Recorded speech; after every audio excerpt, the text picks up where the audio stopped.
Welcome everybody to today's very special event, the opening of the Tribute Museum and the 82nd anniversary of the arrival of the Dunera boys, held in this significant location. My role today is to get us lunch on time and point out where the toilets are.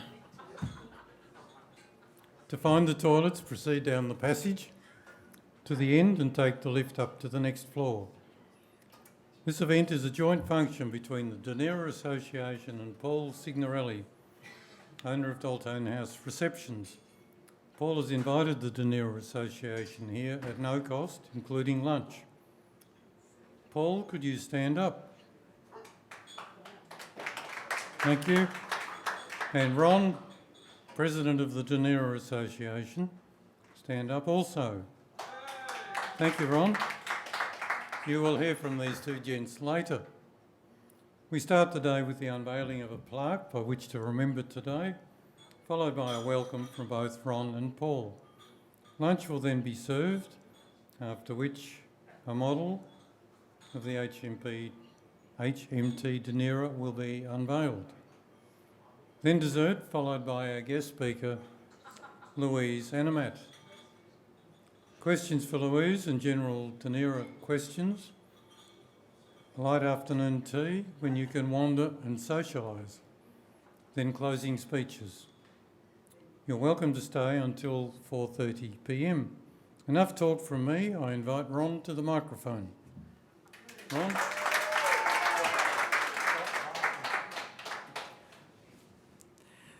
On behalf of the Dunera Association, I welcome you to this Tribute Museum on Jones Bay Wharf and this historically significant event on the occasion of the 82nd anniversary of the arrival of the Dunera boys right here. I'd like to mention some guests, honoured guests who have come to this very special occasion.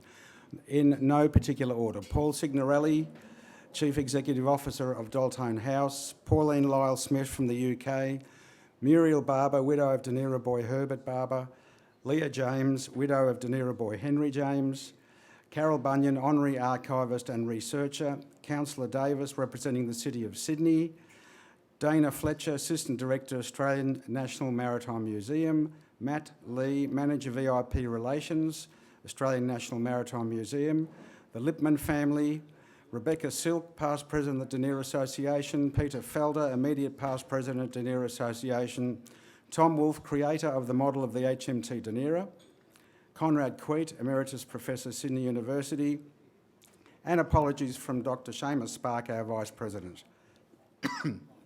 This is an emotional occasion for me, and I'm sure for many of you, who are directly or indirectly connected to the events of the 6th of September 1940. When I visited Jones Bay Wharf for the first time in 2019, I was overcome with the realisation that my father, Martin, disembarked HMT Dunera, not having a clue as to what was to become of him in this strange land. I'm sure this feeling is replicated by many of you. We are here because we wish to honour the lives and memories of our loved ones who made significant contributions to this country and other countries following their release from internment.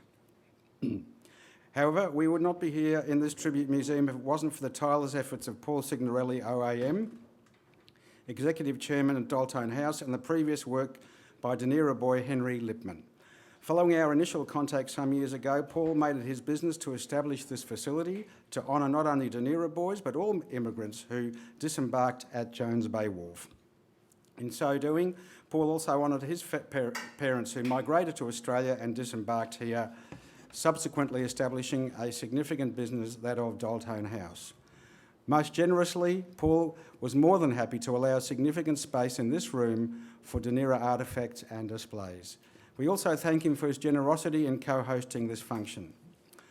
I do wish to acknowledge the late Henry Lipman, founding president of Dunera Association, then known as the Hay Tatura Association, and foundation editor of Dunera News. He was virtually responsible for the establishment of a tribute room on this dock and the inclusion of the Dunera story on the history boards displayed adjacent to the nearby Australian Maritime Museum. I hope you will enjoy this occasion, which will include the unveiling of the plaque opening this museum, lunch, afternoon tea, our guest speaker followed by discussion, questions, and the unveiling of the model of HMD Dunera by its creator, Tom Wolfe. Enjoy. We come to the main purpose of this afternoon, which is the unveiling of the plaque, which shows the establishment of this tribute museum. This is a temporary plaque. We will have a permanent plaque. A brass plaque will be out the front of the museum at some stage down the track. So Burn Brent is the last surviving Dunera boy in Australia. He is 99 not out. He is turning 100 in December. And we are very fortunate that although he couldn't be here today physically, he will be unveiling this plaque virtually. We've set up a link, but in addition to that, we are really honoured to have Muriel Barber and Leah James here in physical form to unveil this plaque. I would ask those lovely ladies to come forward.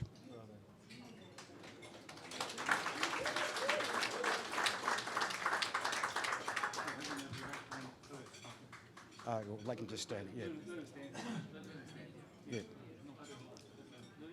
can stand here, please. Thank you. How are you? Good. Good. Lovely. You stand over here.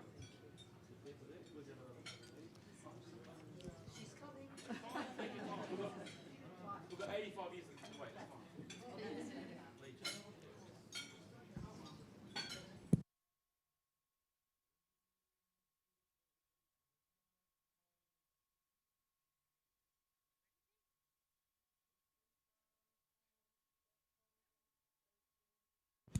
Okay, we're ready for the video link. Wait for the link. There he is.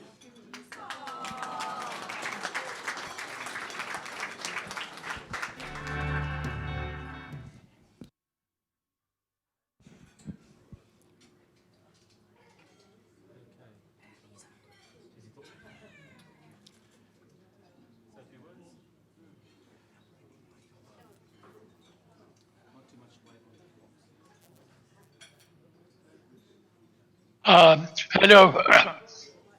Good afternoon, friends. Can you hear me? Hello? Yes. Well, here I understand I'm the last surviving Dunera boy in Australia. And if you ask me, I'm very happy that chance brought me to Australia. I'm very happy that I was interned the time I was, and by pure chance happened to board the Dunera, which was the only ship that arrived in Australia, as you well know. I had no vision of Australia to live. When we arrived in Australia, I had no desire to live here, to stay here. All I wanted to do was to return to Britain, to resume my life in London where I lived. However, it so happened that I could not return because Pearl Harbor diverted the ship on which I was supposed to return to Britain to Malaya to take munitions to our division, to the 5th Division in Malaya, because you remember Japan, it was past Pearl Harbor. So it was pure chance that I stayed in Australia, and I have not regretted it. I don't know whether your fathers agree with me that having been interned when I was, and having been sent to Australia when I was the best thing that could have happened to me under the circumstances. Had I remained in Britain, I would have joined the army, and I give myself only a 50-50% chance of having survived the war. And what was I going to do after the war? I was working in the factory, and perhaps I would have risen to become foreman in the factory in which I worked. Here in Australia, I had plenty of time and occasion to upgrade my education, to qualify for university study, and that would have not have been possible in Britain. So, all in all, I'm one, and I don't know whether your parents and whether your fathers agree with me, I'm one who is happy to have spent his life in Australia rather than in Britain.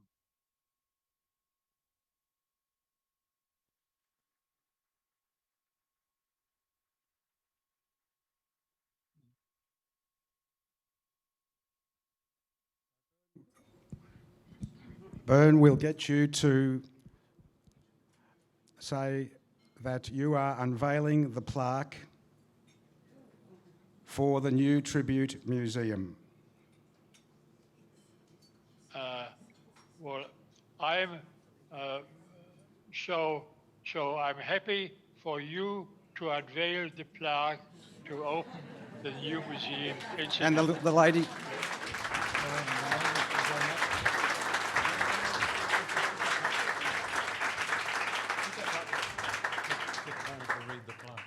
and Mr. Paul Signorelli, I would like you please to read the plaque. Oh, yes, okay.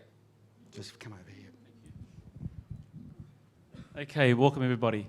So we have here a plaque which will be reproduced in bronze, and it'll be situated just outside the Tribute Museum. And the plaque reads, "Unveiled on the 28th of August 2022. This plaque commemorates the arrival on this wharf, be careful, sorry, on the 82nd anniversary of the arrival of the HMT Dunera, carrying over 2,000 Dunera boys. This plaque also represents new migrants, military arrivals and departure. The Tribute Museum was opened today, and this plaque, unveiled by Dunera boy Bernie Brent, Muriel Barber, wife of Dunera boy Herbert Barber, and Lee James, wife of Dunera boy Henry James. Congratulations, everybody. Round of applause.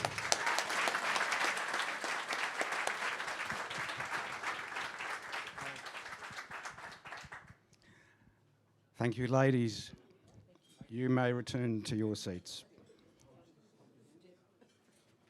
I'd like to hand the microphone over to Paul, who, I don't know what Paul's going to say, so here he is. I don't know if Paul does either. You can stay here, Peter. Just stay there. Okay, I'll use this one, I think. Hello, testing 1, 2. Okay. Well, welcome everybody. Welcome everybody to this lovely occasion. An historic occasion, by the way. So my family goes back to 1954 when my late father, Biagio, arrived in this wharf from Sicily. So Sicily was a small little island off the coast of Italy, the mainland. And my father, much like the Dunera boys, came to a foreign land, didn't know what to do here. He arrived on this very wharf. And you can imagine all the tears of happiness, but also sadness, arriving to a new country, not knowing what to expect. So some 40 years later, Biagio bought this pier, or part of the pier. So we're very honoured that the family continues its heritage here. I first came to Jones Bay Wharf in 1998, and back then there was a demolition order on this pier.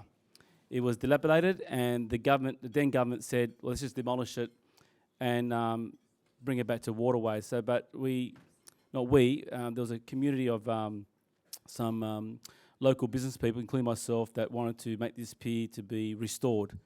And together with Multiplex and Toga, we lobbied the government and we restored this pier and spent about $150 million to restore this pier to what it is today. So, yeah, round of applause to that. Yeah. So following that, the pier was then developed into multiple suites. As you can see today, it houses a lot of offices, including a function centre. But when the the museum was established in 2002. It was a very small part of the museum was behind us there. So it was a very, a little tribute. It was actually called the Heritage Room. They showcased the history of this pier. And then we realised that there was a ship named Dunera, HMT, and together we said, how about we have a little tribute to this little boat that arrived, not little, 2,500 people. So for about 15 years, it remained a very small place. And then we bought this where we are today, and we invested over $3 million. And I dedicated this space as a tribute museum to the Dunera. And I said to my family, in my will, this will continue to be a tribute to all migrants, including Dunera and other migrants on this pier. So, thank you. I was honoured to meet Peter and Ron and Tom and other people from the association, and back in 2019, we were planning the 80th anniversary. And then a global thing happened around the world, a thing called COVID-19. And we thought, yeah, about 3 months, that should be okay. It'll smooth over. Well, here we are 2 years later, Peter and Ron, Tom. So we welcome you today. I'm very amazed about the guests today. So I think the 85th anniversary, we'll have it upstairs. Hopefully we have 300 people. But enjoy your afternoon. I'm so honoured to be working with the association, and yeah, enjoy yourselves and take memories, because today's memories will be happening tomorrow. So enjoy your afternoon, and like I say, download the experience, because in 20 or 18 years' time will be the centenary anniversary. So we invite you all back here again. Enjoy. Sorry. And Bernie, if you can hear me, congratulations. It's an amazing story. I can only imagine the emotion when you arrive to Australia. But looking around you, there's people here that love you, love your story, and God bless you and your family. Thank you.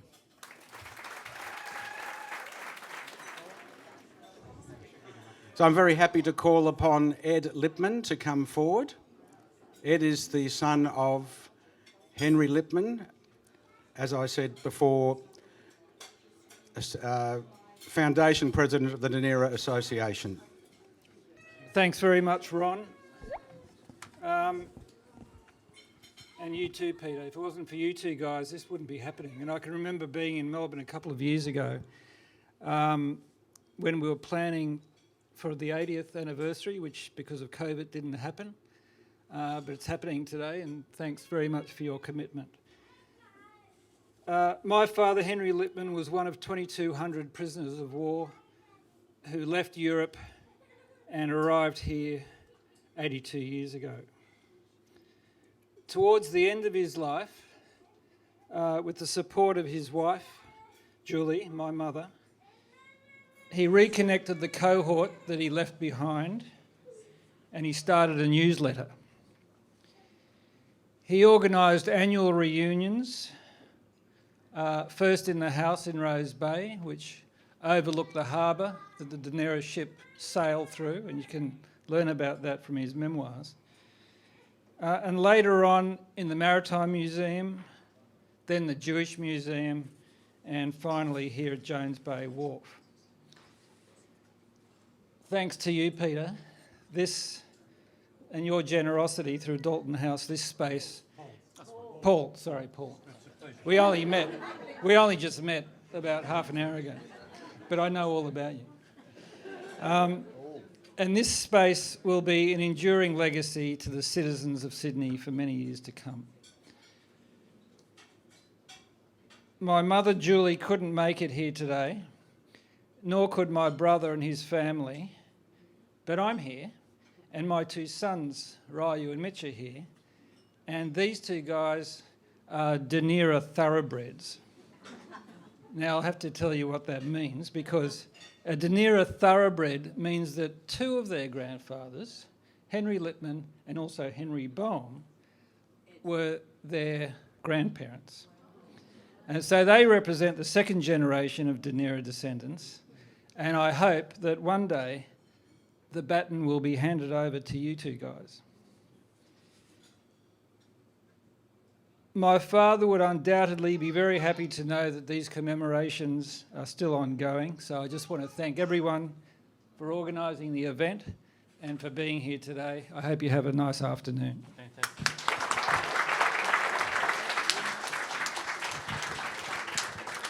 Thank you, Ed. Now, the program is changing slightly. We were careful not to advertise the program so that you don't know that. In order to give the kitchen time to find the main course, we will proceed with the unveiling of the model of the HMT Dunera. And I will call on, will I? Tom Wolf, who was the builder. Tom, builder's the right word? Builder is the right word. Thank You you. want this one or that one? I prefer that one, I think. No, it doesn't. That's They're it. both good. They're both good. My voice was Hello? about carrying it. Okay, thank you. I'll hold it for you, Bill. That's all right. Before I launch into my formal speech, I've got to mention that I actually arrived at this wharf on the 6th of June 1957. So there's another link. Good afternoon, honoured guests, our host Paul, and the descendants and friends of the Dunera boys. Today we gather, as we do every year subject to a pandemic, to honour the memories of the Dunera boys, those 2,000-odd strangers who were thrown together by fate. Their only initial bond was their transport to a strange land on HMT Dunera. I won't regale you with the Dunera story, but I wish to honour it. I have a special interest in HMT Dunera, as my late father-in-law was transported in her from Britain, arriving in Sydney on the 6th of September as an enemy alien. She was a very special purpose troop ship completed by Barclay Curle of Glasgow in 1937. She was a sister ship of the Dunera, which had been completed the year before. Ettrick and the Devonshire were completed after her. The ship belonged to the British India Steam Navigation Company and was fitted out to be used by its owners to carry large numbers of troops. But she was also suitable for use as a high-class passenger liner and to carry cargo. I don't think the people that were on board the Dunera that you are aware of would have thought of her as a high-class passenger ship. As she was owned by BI but was chartered as a troop ship, she was given the descriptive title HMT. The HM has nothing to do with the usual British designation for His or Her Majesty's ship. It meant hired military transport. The standard livery of British troop ships in 1937 was a white hull with a broad blue stripe and a buff funnel. And there are many photographs of the Dunera in this livery. But for some reason, possibly to avoid the ship being identified in wartime on open waters as a troop ship, by 1940 the livery was black and white hull, white superstructure, buff funnel, and the photographs taken during World War II established this to be the fact. The Dunera carried the New Zealanders to Egypt in January 1940. This is probably the time when her livery was changed. And then the Australians, troops from Melbourne in April 1940. These are the very troops that fought in the Desert War against Rommel. They were the Rats of Tobruk and fought under Montgomery at Alamein. The next deployment of Dunera lent her name to one of the more notorious events in British Maritime Museum. After the fall of France, men of Italian, German and Austrian origin in Britain were rounded up as a precaution. The intention had been to segregate those who might pose a risk to security from those who were neutral and who had fled to Britain to escape Nazism. But in a wave of xenophobia, such distinctions became lost as, an example, Churchill's bag 'em all directive. And they were all suspected of being German agents, potentially helping to plan the invasion of Britain, and a decision was made to deport them in various ships to Canada and Australia. On 10th of July 1940, 2,542 detainees, all classified as enemy aliens, were embarked onto Dunera at Liverpool. They included 200 Italian and 251 German prisoners of war, as well as several dozen Nazi sympathisers, along with 2,036 anti-Nazis, most of them being Jewish, but we honour those of all faiths, religions and beliefs, for the bond between these men did not distinguish those barriers, and they together became the Dunera Boys. HMT's next notable services were the Madagascar operations in September 42, the Sicily landing in July 43, and in September 1944, she carried the headquarters of staff for the US 7th Army for the invasion of southern France. Now, most of these facts are probably brand new to you. It took me a lot of research to find these out. After the Japanese surrender in 1945, Dunera transported occupation forces to Japan. By this time, her livery was dull grey. 50-51, Dunera was refitted to improve her post-war troopship specifications, and the standard livery was reintroduced in time for her to carry troops home from the Korean conflict. And shortly after that, she was again a troop carrier for the British troops who were in Cyprus and Britain at the time of Suez, and for some time after that. In fact, you might find quite a few members of NAJAX that I have met here in Sydney who were British soldiers who were on Cyprus and transported in Dunera in the 1950s. The Ministry of Defence terminated Dunera's trooping charter in 1960. She was refitted as a school ship with classrooms on board, and in 1967 her active life was finished and she was sold and scrapped. Now I turn to the model. I decided to make the model at a scale of 1 in 350, which is not a large scale, in spite of what the Sydney Morning Herald seemed to have written about it. You'll find when you look at it, the ship is about 18 inches in the old language. And I wanted to make the model as she was when she arrived here on the 6th of September 1940. And that's when all the internees were taken off board. I was fortunate that both the Dunera and all her sister ships, the Delwara, Ettrick and Devonshire, are well documented in the shipbuilding and shipping records for their time of completion, which is 1936 to 1939, and detailed plans were readily available. I must acknowledge the research, energy and enthusiasm and effort put into this project by my friend Michael Bennett, who assisted in the research at the Vaughan Evans Library of the Australian National Maritime Museum, just down the road. I'm truly grateful to Michael for making this project something other than a pipe dream. I also thank the staff of the Vaughan Evans Library, without whose incredible and valuable assistance the model would not be on exhibit today. One of the first decisions I had to make was whether to build the model as a waterline model, just above the water, or to make it as a full hull. Because I had the plans available, it became a full hull model. I started making the jig for it back in 2013. It took a lot of years to finish.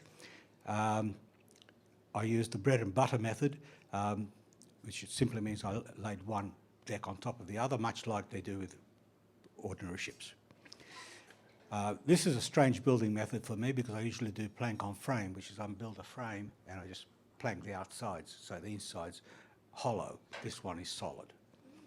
Whilst the hull is of relatively simple shape, there are many recessed enclosed well decks which need to be incorporated in the hull, and other unusual features that are common to passenger ships were quite strange to me. I normally build period ships, you know, galleons and that kind of thing with guns all over the place. And I had to relearn all my skills, basically, when I built this model.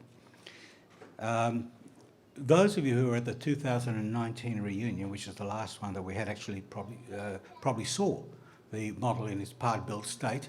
At that stage, I hadn't worked out how I was going to put the lifeboats on. I had to really relearn that one as well.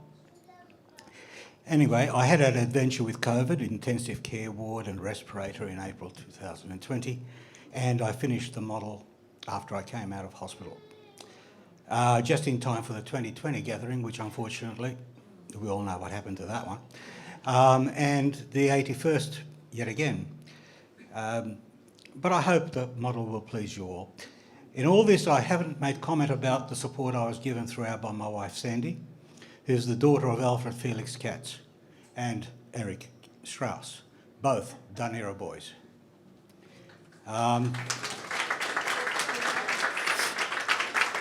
Sandy is here today to honour her father.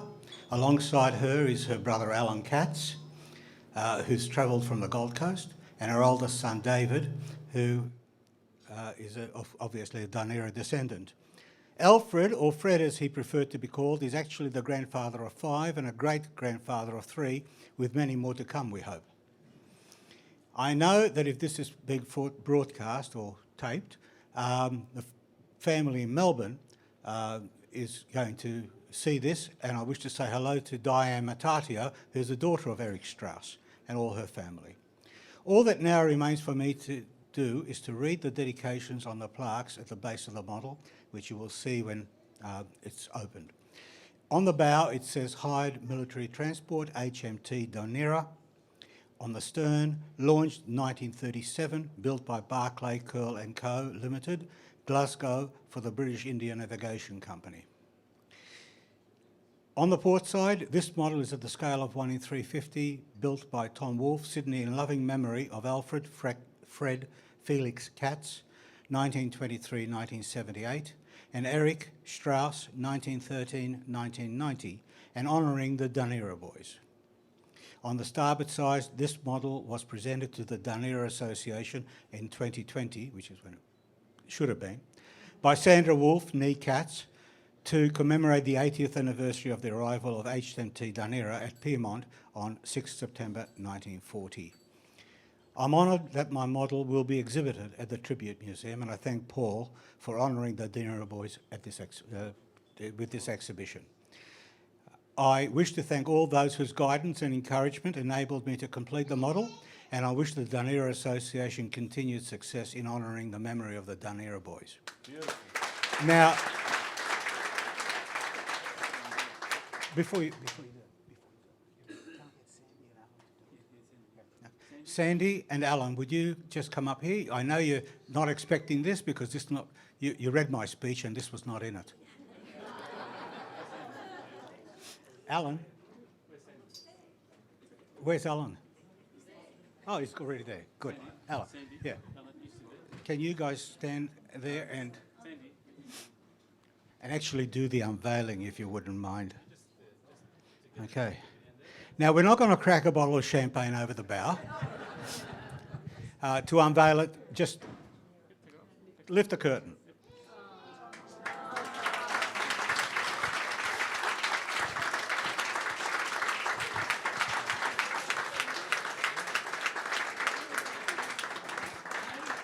And I don't want to steal Paul's thunder.